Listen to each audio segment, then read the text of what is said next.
Ah, yes, the sphere, the perfect shape for holding cards. That was the challenge. 2 weeks to build a working Pokeball shaped card holder. Between failing parts, design compromises, and a car accident that threatened to burn down our house and took a person's life, this entire undertaking went way off the rails. Welcome to Doomsday Protocol.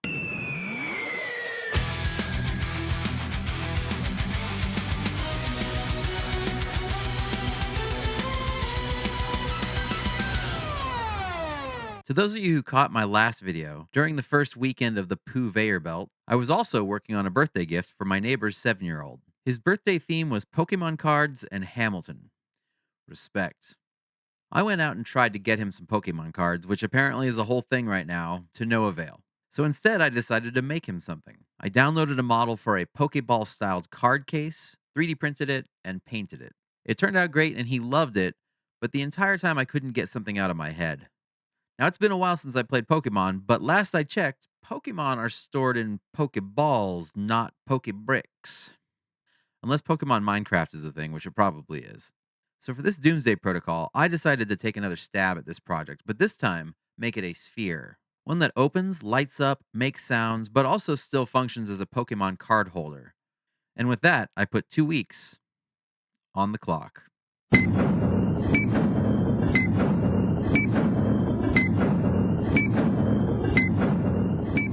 We will start by defining the problem. In this project, we want to design a functional card-carrying enclosure in the form of a Pokeball, capable of securely storing a full deck while reproducing key interactive behaviors, specifically light and sound, associated with Pokeballs in the Pokemon franchise. Now let's define our constraints.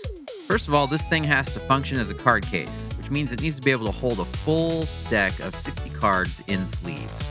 Square card, round ball. Second, it needs a real latching mechanism. I don't want this thing just popping open in a backpack. It should stay closed and only open when the button is pressed.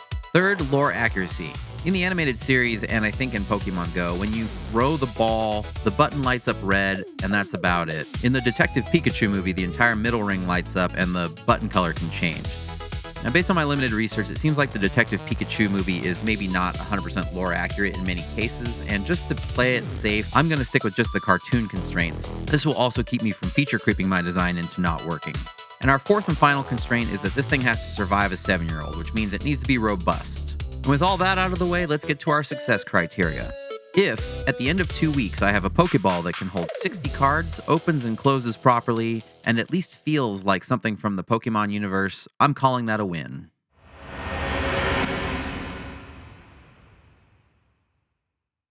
On day 0, aside from carving out my system constraints, I took some time to look at how other people had tackled similar endeavors.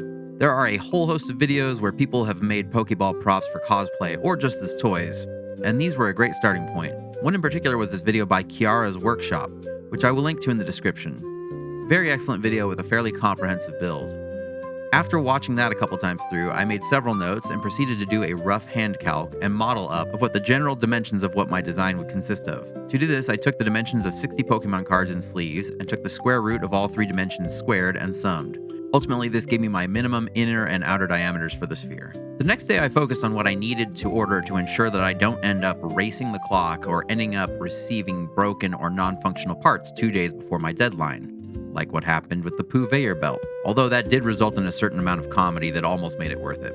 Now, given my dimensions, I calculated I can predict a few things. Any parts I get need to be tiny. Wiring is going to be a nightmare, and if I want to keep dimensionally accurate and robust, I will need to design quite a few of the parts myself. From an electronic hardware perspective, I know I will need a central microcontroller. For this, I'm looking at an RP2040 based system, namely a Seed Studio board. Although due to the time required for these to be delivered, I am opting for a knockoff brand and will fall back to a classic Raspberry Pi Pico if I have any trouble. I also need some method to play audio. For this, I'm stealing the idea from the other builds to use a DF player, an audio breakout board that I have never heard of before but looks to be quite simple to use. I will need a speaker through which said audio can be played. I'm torn between these cheap speakers from Amazon or using a transducer to turn the entire Pokeball into a speaker. This will require testing, but for now I will just order the speakers, as I have a transducer in my stash. I also will need LEDs with driving transistors. In addition, I need some sort of mechanism to detect when the ball is opened or closed. For this, I would typically use a limit switch or reed switch, and in this case, I will likely use a reed switch. I also need a power supply of some sort for all the aforementioned parts. Other makers of Pokeballs have used rechargeable batteries, and although I generally like that, since I'm on a timeline and I need to reduce any and all system complexity and keep my design as small as possible, I will be opting to use just traditional batteries to reduce risk and design complexity. I also am low-key considering at this point in the design process including some sort of actuation in the form of a servo or linear actuator for making the ball shudder and or rock when it is closed. Many of the videos I watched of other people making these implemented a system like this. However, due to the internal geometrical constraints I'm up against, this might have to fall by the wayside. I placed the order for these parts and then shifted to my CAD to 3D print design cycle that was to be the first of many. To start, I brought in a lore-accurate image of a Pokeball and used my design constraints to appropriately size the design features, including the button size, middle trench section, and what I call the brim around the button. After those were out of the way, I sent the design to the 3D printer to print overnight and called it a day.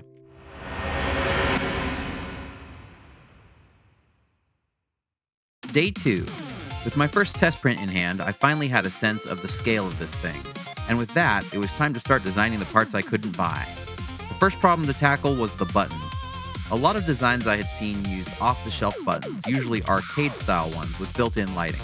This makes sense, except that finding one that is appropriately sized to match the ratio for my design turned out to be a lost cause. And more importantly, most of these buttons are deep enough that they would interfere with where my cards need to sit inside the ball, so I was going to have to design my own. And so I set about designing a fully custom spring-loaded button with a built-in latch and room for backlighting using a standard through-hole LED. The next problem was the hinge. A lot of other designs I had seen had either used off-the-shelf hidden cabinet hinges or added external hinges that broke the look. Neither of these sat well with me. Those hidden cabinet hinges in particular, I've come across them before and they're not great under torsional load. That's why they are usually installed in pairs to distribute the load and keep things from twisting.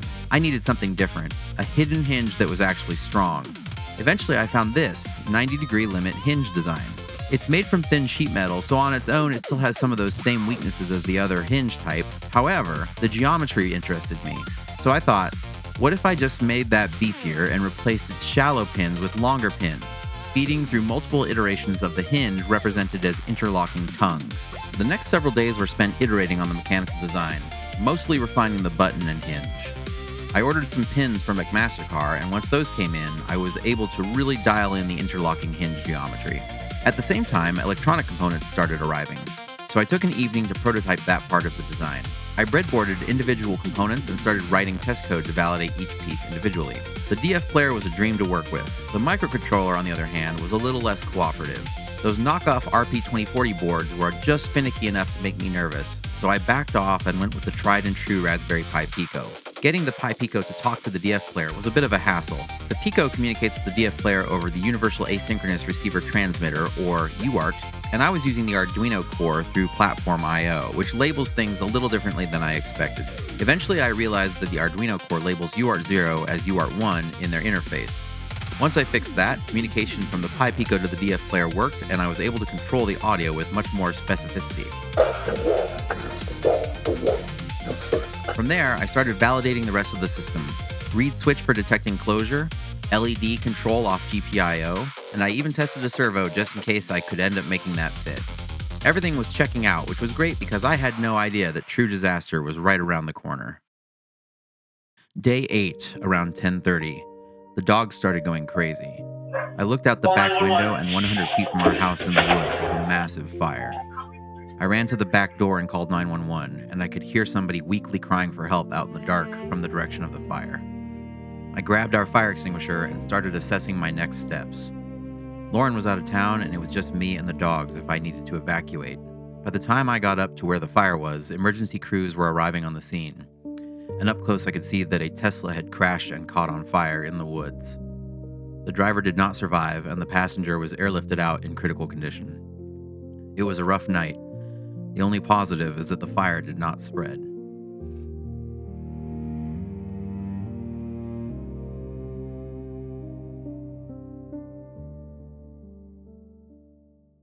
By the time everything had settled down the night before, it was late, and my mind wasn't exactly in the zone. I woke up to find that my print had failed because I had forgotten to put the filament spool back on the rack on the 3D printer after I got done with my maintenance the night before. This set me back a little bit, but I really wasn't in the mindset to care as I was running on very little sleep. I chalked this day up to a loss and took some time to recover. After my lost day, I spent the next several days trying to get everything ready for assembly.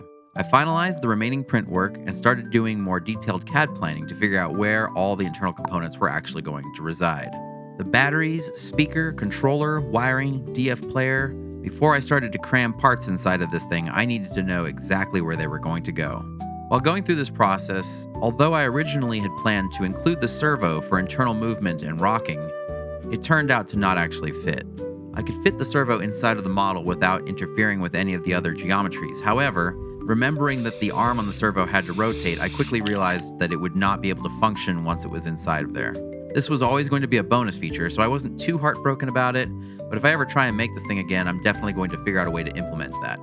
After a week of planning and prep, Friday night finally rolled around, and it was time to start assembly. I got home from work and immediately started soldering wires onto boards so that I could get them ready to install. The first major subsystem I tried to install was the DF player audio module. I initially installed it and tested it in place, and everything worked. Nice.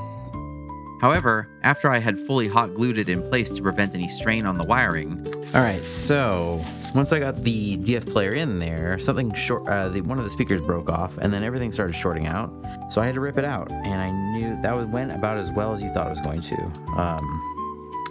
Battery component holder snapped, the glue came undone.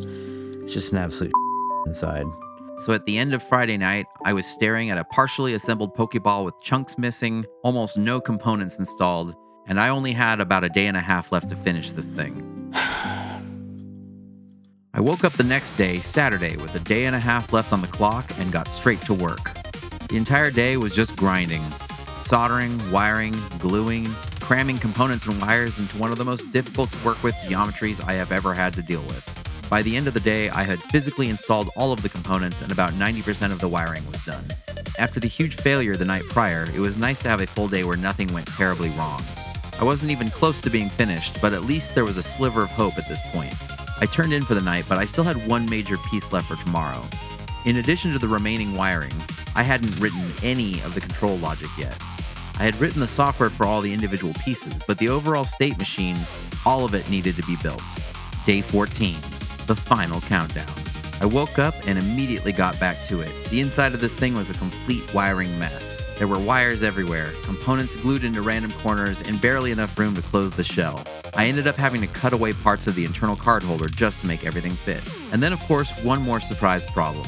The DF player was not responding to my microcontroller, giving me eerie flashback to 2 nights ago. I'm getting this blinky light pattern, which means something bad, but I can't remember what it means. I had wired the DF player to UART1, forgetting that serial 1 in the code actually corresponded to UART0. This was the same issue I had run into during my initial prototyping, and thankfully I had thoroughly documented my efforts, and all it took was reading my notes from the previous weeks to find the issue. A quick rewire and we were back in action. By this point, time was basically gone. I kept wiring, kept coding, kept testing, and kept making small adjustments wherever I could, trying to get everything to come together before the clock ran out. And with only minutes remaining, it came down to whether or not this would actually work.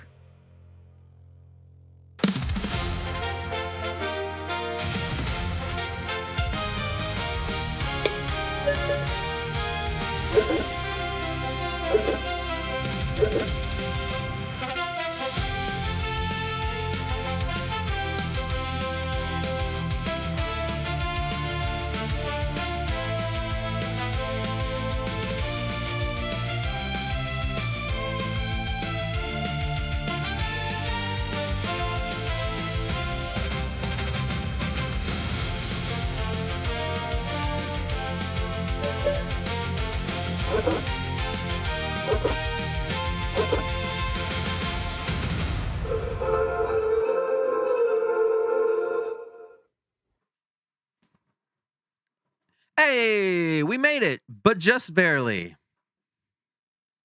This one came down to the wire. The prototype didn't fully work until about 30 minutes before the deadline, but at 4 p.m. on the 14th day, I closed the lid, lights, sounds, the full sequence. Right after that, I took it outside and got paint on it just enough to look the part. And by the standards we set at the beginning of this process, the mission was a success. It holds 60 cards, it's pretty durable. It lights up, makes noise, and actually feels like using a Pokeball. Now, is it perfect? Not even close. This power switch is basically floating here. The internal card holder works, but it could be better. The LEDs aren't nearly bright enough.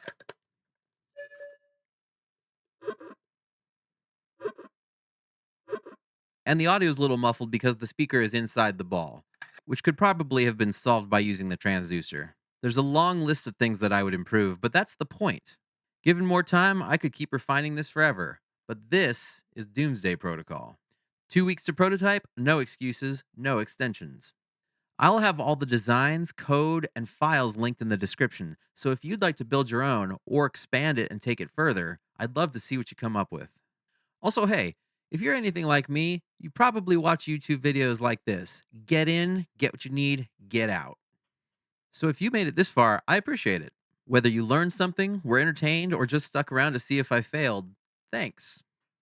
If you enjoyed this build and want to see more like it, feel free to subscribe and follow along. And with any luck, maybe you'll be inspired to take on something that feels just a little out of reach. And with that, we bring to a close another successful Doomsday Protocol project. So to all y'all out there, good night, good luck, and stay frosty.